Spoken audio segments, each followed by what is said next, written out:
بسم اللہ الرحمن الرحیم۔ السلام علیکم ورحمۃ اللہ وبرکاتہ۔ ہم پاکستانی مسلمانوں کے لیے 14 اگست کی تاریخ ایک خاص اہمیت کی حامل ہے۔ اس دن اللہ تعالیٰ کے فضل و کرم اور قائد اعظم محمد علی جناح کی ذہانت، فطانت، دیانت، جہد مسلسل اور عظیم قائدانہ صلاحیتوں کے زور پر بر صغیر کے مسلمانوں نے ایک علیحدہ وطن پاکستان حاصل کیا اور انہیں انگریزوں اور ہندوؤں کے ظلم و جبر سے نجات ملی۔ ہزاروں خاندانوں نے اپنی جائے پیدائش، گھر بار، کاروبار سب کچھ چھوڑ چھاڑ کر ایک نئے وطن کی طرف ہجرت کی اور اندیکھی سرزمین کی طرف نئی امیدوں کے ساتھ چل پڑے۔ لاکھوں افراد اپنے پیاروں سے بچھڑ گئے، نہ جانے کتنے بچے اپنی ماؤں سے جدا ہو گئے، کتنی بہنوں اور ماؤں کو وحشیانہ آبرو ریزی کے بعد ذبح کر دیا گیا۔ اس ملک کی بنیادوں میں لاکھوں مسلمانوں کا خون شامل ہے، لیکن بدقسمتی سے آج ہمارے اکثر نوجوان مملکت خدا داد پاکستان کے قیام کے لیے دی گئی عظیم قربانیوں سے ناواقف ہیں۔ آج بھی پاکستان کے حصول کے لیے دی جانے والی قربانیوں کی یاد کو زندہ رکھنا انتہائی ضروری ہے۔ اس ملک کے قیام کے پیچھے ہزاروں لرزہ خیز کہانیاں دفن ہیں۔ انہی کہانیوں میں ایک کہانی لاہور کے علاقے گڑھی شاہو میں مقیم راقم الحروف کے دادا محمد رمضان کی ہے، جو ان کے پوتے حافظ غلام صابر کی جانب سے روزنامہ پاکستان میں شائع ہوئی تھی۔ اس کا عنوان ہے آزادی کی کہانی، دادا جان کی زبانی۔ میں اس کہانی کو انہی الفاظ میں پیش کر رہی ہوں جیسے یہ شائع ہوئی تھی۔ جب میں نے اپنے دادا جان سے یہ داستان سنی تو اس وقت ان کی عمر 82 سال تھی۔ بر صغیر پاک و ہند کی تقسیم کو 50 سال سے زائد کا عرصہ گزر چکا تھا، لیکن اس تقسیم کے نتیجے میں محمد رمضان اور ان کے خاندان پر گزرنے والی قیامت کا ایک ایک لمحہ ان کے ذہن پر نقش تھا۔ تقسیم کے دوران گزرنے والی قیامت صغریٰ کے واقعات محمد رمضان کی زبانی سنتے ہیں۔ میرا خاندان بر صغیر کی تقسیم سے پہلے امرتسر کے مشہور علاقے خزانہ گیٹ کا رہائشی تھا۔ تقسیم ہند کے وقت میری عمر 28-29 سال تھی۔ میرا ایک بیٹا اور ایک بیٹی تھی۔ امرتسر میں ہمارا چارپائیاں بنانے اور برتن قلئی کرنے کا وسیع کاروبار تھا۔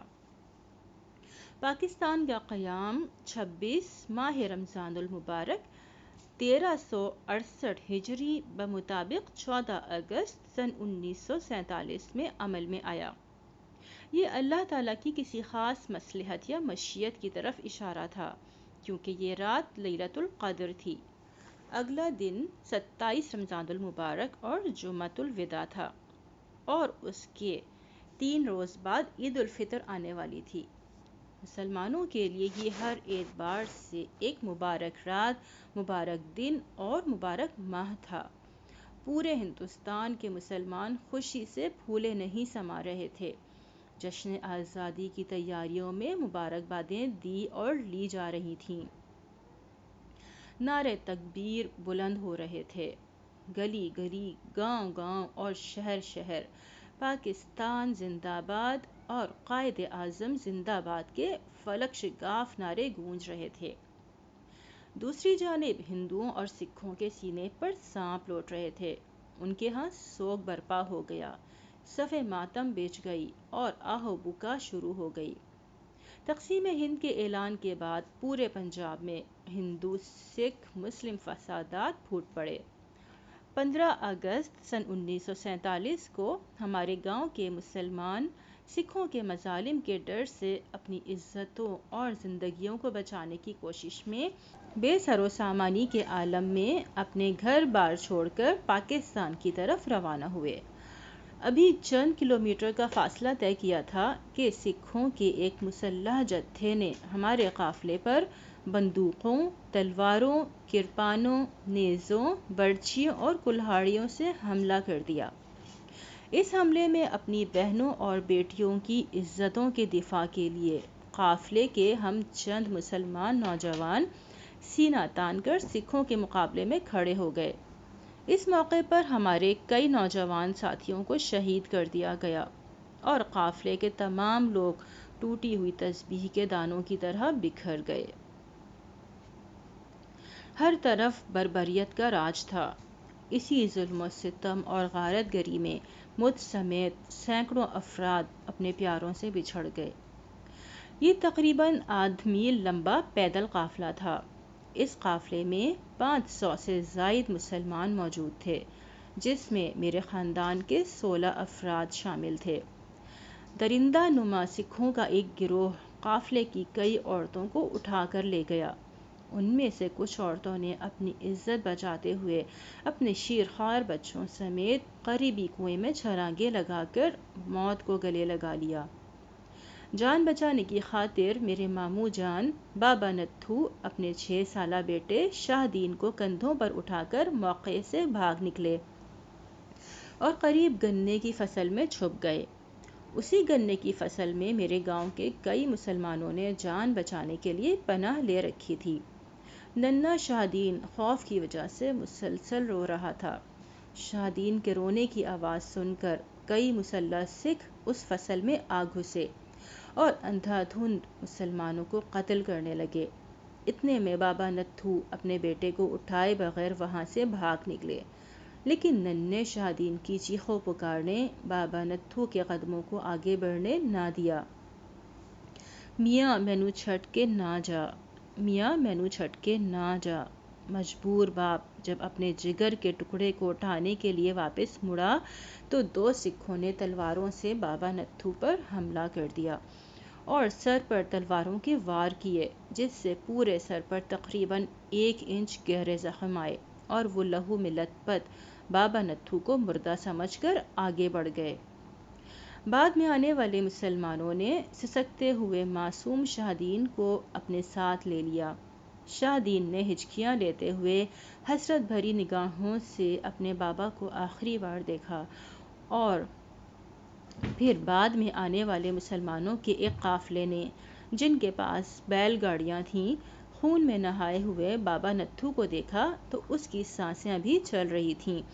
انہوں نے بابا نتھو کو بیل گاڑی پر رکھا اور واہگہ میں مہاجرین کے کیمپ چھوڑ دیا، جہاں ڈاکٹرز نے دوا لگا کر بے ہوش بابا نتھو کے سر پر پٹیاں باندھ دیں۔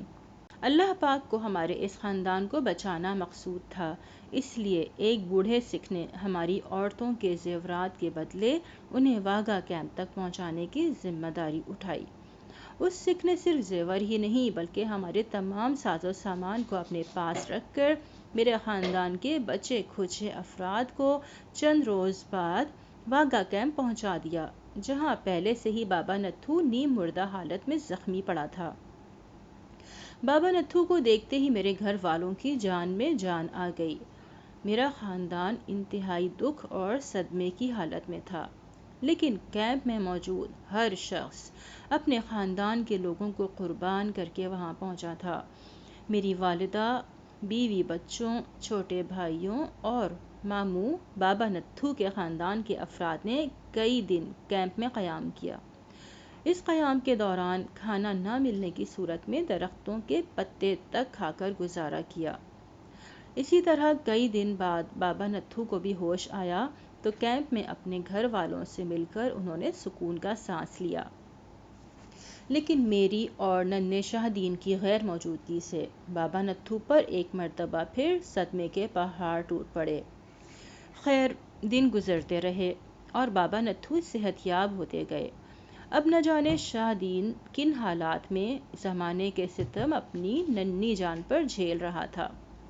میں اور میرے نوجوان مسلم ساتھی سکھوں کا روپ دھار کر اپنے گھر والوں کو تلاش کرتے رہے اور اس دوران دکھی، بے بس، لاچار اور بے یار و مددگار مسلمان مہاجرین کی مدد کرتے رہے۔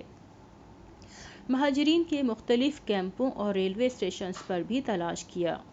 نومبر 1947 کی ایک شام واہگہ ریلوے اسٹیشن پر ہم اہل لاہور کے ساتھ اس گاڑی کے استقبال کے لیے موجود تھے جو مسلمان مہاجرین کو لے کر کالکا سے روانہ ہوئی تھی اور براستہ امرتسر پاکستان پہنچ رہی تھی۔ طویل انتظار کے بعد جب دور سے گرد کا ایک طوفان اسٹیشن کی جانب بڑھتا ہوا محسوس ہوا تو ہجوم میں یکدم خوشی کی لہر دوڑ گئی، کیونکہ یہ ریل کا انجن تھا۔ ہم پانی اور مشروبات کے مٹکوں اور چاٹیوں کا جائزہ لینے لگے جو آنے والے مہاجر بھائیوں کے لیے تیار کیے گئے تھے۔ گاڑی قریب آئی تو سب نے نعرہ تکبیر، اللہ اکبر اور پاکستان زندہ باد کے نعرے بلند کرنا شروع کر دیے، لیکن گاڑی سے نعروں کا کوئی جواب نہ آیا اور گاڑی کا دروازہ نہ کھلا۔ جب ہم نے کھڑکیوں سے گاڑی کے اندر جھانکا تو ہمارے دل کانپ گئے اور رونگٹے کھڑے ہو گئے۔ تلواروں سے کٹے ہوئے گلے، گولیوں سے چھلنی سینے، پھٹے ہوئے پیٹ اور جسموں سے علیحدہ بازو اور ٹانگیں ظلم و تشدد کی المناک داستان سنا رہے تھے۔ ہم نوجوانوں نے گاڑی کے ڈبے تقسیم کیے اور خون میں لت پت لاشوں کو آبدیدہ نظروں سے نہایت عزت و احترام کے ساتھ اتارنے لگے۔ پھر 20 شہداء کو ایک ہی قبر میں دفن کیا گیا۔ اس سے زیادہ بہیمت اور درندگی کی مثال دنیا کی تاریخ میں نہیں ملتی۔ دوسری جانب میرے گھر والے تقریباً 15 روز واہگہ کیمپ میں قیام کے بعد قریبی ایک اجاڑ بستی میں چلے گئے جسے ہندوؤں اور سکھوں کی جانب سے لوٹ مار کے بعد جلا دیا گیا تھا۔ گھر والے مجھے اور میں انہیں تلاش کرتا ہوا در بدر کی ٹھوکریں کھاتا رہا۔ جب میں واہگہ کیمپ گیا تب تک میرے گھر والے وہاں سے جا چکے تھے۔ تقریباً 10 ماہ کا عرصہ گزر جانے کے بعد لاہور ریلوے اسٹیشن کے قریب ایک ہجوم میں مجھے ماموں نتھو نظر آئے۔ انہیں دیکھتے ہی میں ان کی طرف لپکا۔ ماموں نے اللہ کا شکر ادا کرتے ہوئے میرا ماتھا چوما اور سینے سے لگایا۔ اس کے بعد ماموں مجھے ایک جھونپڑی میں لے گئے جہاں میں اپنے گھر والوں سے ملا۔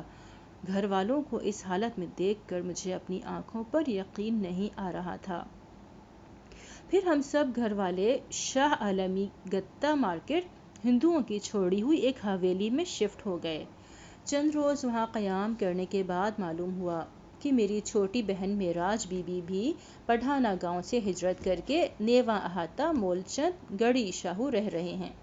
اپنے بہنوئی چودھری فضل دین کے اصرار پر ہم بھی شاہ عالمی والی حویلی چھوڑ کر نیواں احاطہ کے ایک کوارٹر میں شفٹ ہو گئے اور محنت مزدوری کرنے لگے۔ سفر کی مشکلات، صعوبتوں، پریشانیوں اور بھوک و پیاس کی شدت کی وجہ سے میرا لخت جگر محمد یاسین اور ننھی گڑیا سغرا شدید بیمار ہو گئے تھے اور اسی بیماری کے عالم میں اس دار فانی کو چھوڑ کر ابدی نیند سو گئے۔ 1951 میں میرے ہاں ایک بیٹی خورشید بی بی کی ولادت ہوئی۔ سن 1956 میں میں اپنے بیوی بچوں اور بھائیوں کے ہمراہ دوبارہ ہندوستان امرتسر گیا جہاں سب محلے، گلیاں، مکانات تو موجود تھے لیکن اب وہاں بسنے والوں میں سے کوئی بھی ہمیں جانتا نہ تھا اور نہ ہی ہم کسی کو پہچان سکے۔ دن ہفتوں میں اور ہفتے مہینے اور سالوں میں گزرتے گئے۔ ماں باپ کی شفقت سے محروم یتیموں جیسی زندگی گزارنے والا شاہ دین در در کی ٹھوکریں کھاتا ہوا جوان ہو گیا۔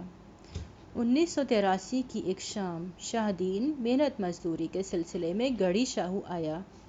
اس دوران اسے معلوم ہوا کہ یہاں نیواں احاطہ مولچند میں امرتسر سے آئے ہوئے کئی مہاجر خاندان اپنے پیاروں کو قربان کر کے یہاں آباد ہیں۔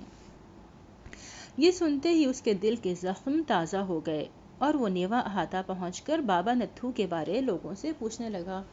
پھر ان کے دروازے پر دستک دینے کے بعد جب بابا نتھو باہر آئے تو شاہ دین اپنے باپ کو دیکھتے ہی میاں جی میں تہاڈا پتر شاہ دین کہتے ہوئے اپنے بچھڑے ہوئے باپ سے لپٹ کر بچوں کی طرح زار و قطار رونے لگا۔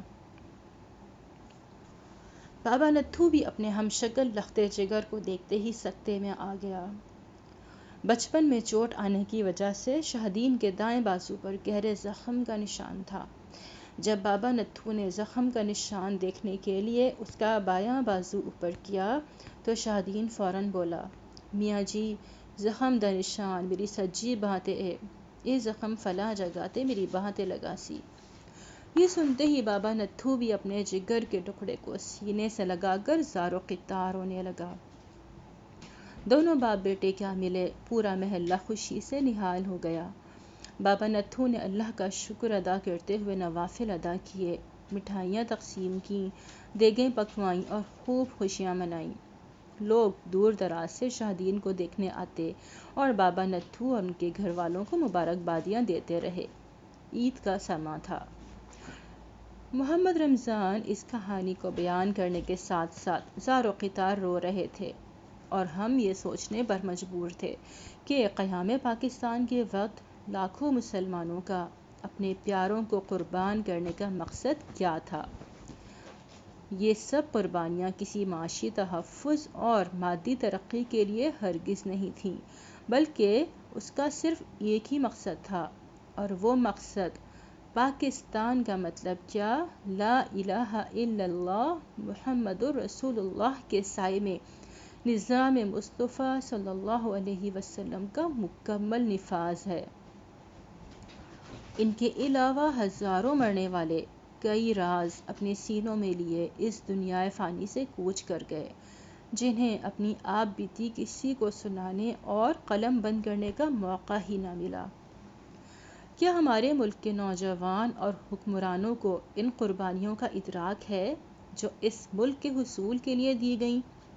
ہمارے نوجوانوں کو خصوصی طور پر تحریک پاکستان کا مطالعہ کرنا چاہیے۔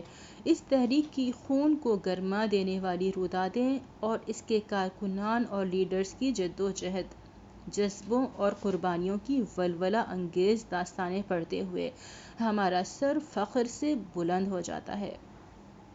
اب سوال یہ ہے کہ قیام پاکستان کے بعد پیدا ہونے والی تیسری نسل بھی جوان ہو چکی ہے۔ کیا ہم وہ مقصد حاصل کر سکے ہیں جس کا خواب ہمارے آباء و اجداد نے دیکھا تھا؟ اور کیا ہم نے ان کے خوابوں کو شرمندہ تعبیر کر کے ان کی پاکستان کے لیے دی گئی جان و مال اور عزتوں کی قربانیوں کا وہ قرض چکا دیا ہے جو وہ جاتے ہوئے ہمارے کاندھوں پر ڈال گئے تھے؟ اگر نہیں تو کیا یہ ان شہیدوں کے خون سے غداری نہیں؟ اور کیا اس وطن عزیز کے حصول کے لیے اپنی گردنیں کٹانے والے باپ، بھائی اور اپنی عصمت کی قربانی دینے والی مائیں، بہنیں، بیٹیاں اور نیزوں، تلواروں، کرپانوں اور برچھیوں میں پروئے معصوم بچے ہمیں معاف کر دیں گے؟